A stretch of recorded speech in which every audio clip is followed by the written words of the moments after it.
Un jour, on m'a volé ma moto. J'étais tellement dégoûté que j'ai juré de ne laisser personne d'autre vivre ça. Depuis, j'ai eu la chance d'être témoin de centaines de motos volées et retrouvées, avec des histoires tout aussi sidérantes les unes que les autres. Et aujourd'hui, je vais vous plonger dans 3 de ces histoires, dont une qui raconte comment une moto a été volée 2 fois dans la même journée. On commence avec sans doute la moto la plus volée de tous les temps. C'est aussi la moto la plus vendue. C'est ma moto, la BMW 1250 GS. Dans une belle nuit d'été à 2h05 du matin, un certain Alexis reçoit des notifications et des appels sur son iPhone. Sa moto est en train d'être volée. Le problème, c'est que Alexis, il est pas chez lui, il est chez un ami. Direct, il appelle la police pour leur expliquer le problème. Voilà, je viens de me faire voler ma moto, etc. Est-ce que vous pouvez m'aider? Et étonnamment, la police va prendre ça très au sérieux. Et ils prennent ça très au sérieux parce qu'Alexis sait très bien où se trouve sa moto. Son téléphone lui indique en temps réel où elle est.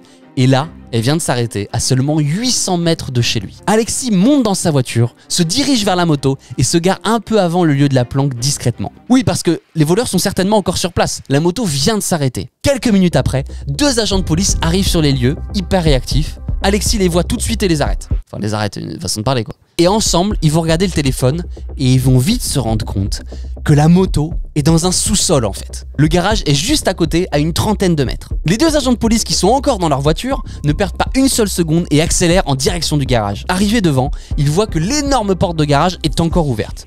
Ce qui est assez louche, surtout à 2h du matin. Les policiers décident alors de rentrer avec la voiture dans le garage. Ils descendent la pente comme ça jusqu'au souterrain. Ils vont tomber sur une grosse voiture avec toutes les portes ouvertes. D'un coup, ils voient 2 personnes se retourner.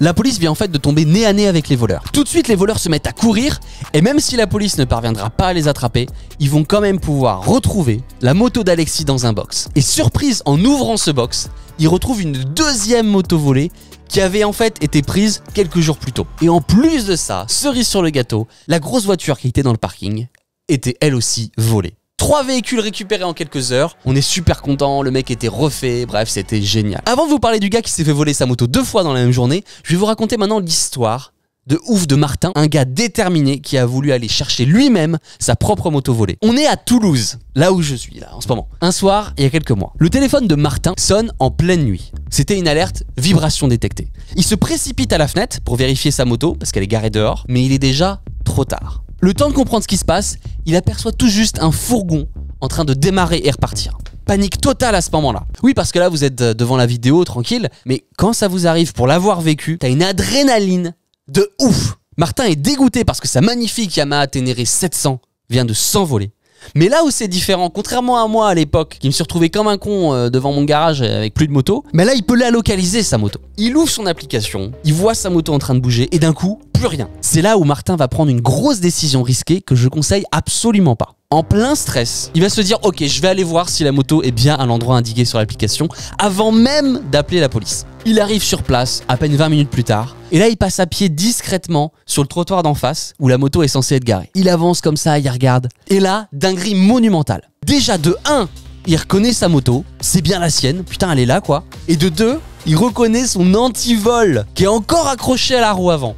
Oui, parce qu'en fait, dans la très grande majorité des cas, les voleurs ne démarrent même pas la moto. Ils coupent l'antivol si ça les empêche de soulever la moto, sinon ils le laissent et ils embarquent la moto avec. Bref, le Martin, il a plus aucun doute, il y a sa moto, il y a son antivol, il appelle la police. À ce moment-là, il leur dit « Ok, on m'a volé ma moto, je l'ai retrouvée, est-ce que je peux repartir avec ?» Et là, au téléphone, la police lui dit « Oh, stop, stop, stop, on arrive avec l'équipement pour prendre des empreintes, vous ne bougez pas. » La gendarmerie arrive, prend les empreintes, et là, il y a un truc un peu bizarre qui se passe. On lui dit « Ça y est, c'est bon, vous pouvez repartir. » Et là, Martin, 1 heure après le vol, il se retrouve à enlever son propre antivol de sa propre moto à un endroit où il l'avait jamais garé.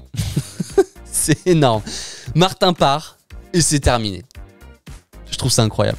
Ok, maintenant je vais vous raconter l'histoire incroyable d'un gars qui s'est fait voler sa moto 2 fois dans la même journée. On est à Montpellier, il est 18h.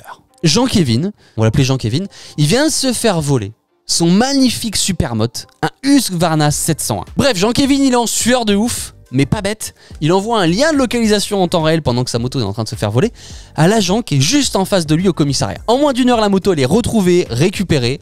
La police a été hyper réactive et Jean-Kévin est en kiff de ouf. Sauf que ça va pas s'arrêter là. Le jeune 701 a eu quelques dégâts. Parce que le voleur, qui n'a jamais été chopé d'ailleurs, a chargé la moto n'importe comment dans le camion. Donc une moto qui a été volée, qui a subi des dégâts, puis qui a été retrouvée, ça va direct en fourrière. Oui, mais voilà. Jean-Kévin, alors assis confortablement dans son canapé, reçoit une notification « Alerte Georide !» Et là, il se dit « Oh putain, non, c'est pas possible. » Et là, il comprend, il se dit « Non, non. Et si Jean-Kévin a un karma de merde et se fait voler sa moto une deuxième fois dans la même journée. Jean-Kévin passe d'un stress intense à un soulagement immense et quelques heures après, l'adrénaline revient de ouf. Bref, c'est l'enfer. Il rappelle alors du coup notre service d'assistance après-vol, qui hallucine complet d'ailleurs au passage, et le met en relation avec la police. Et en moins de 45 minutes, sa moto est à nouveau retrouvée. La moto est de retour dans la fourrière, mais cette fois-ci, il la met dans une pièce sécurisée.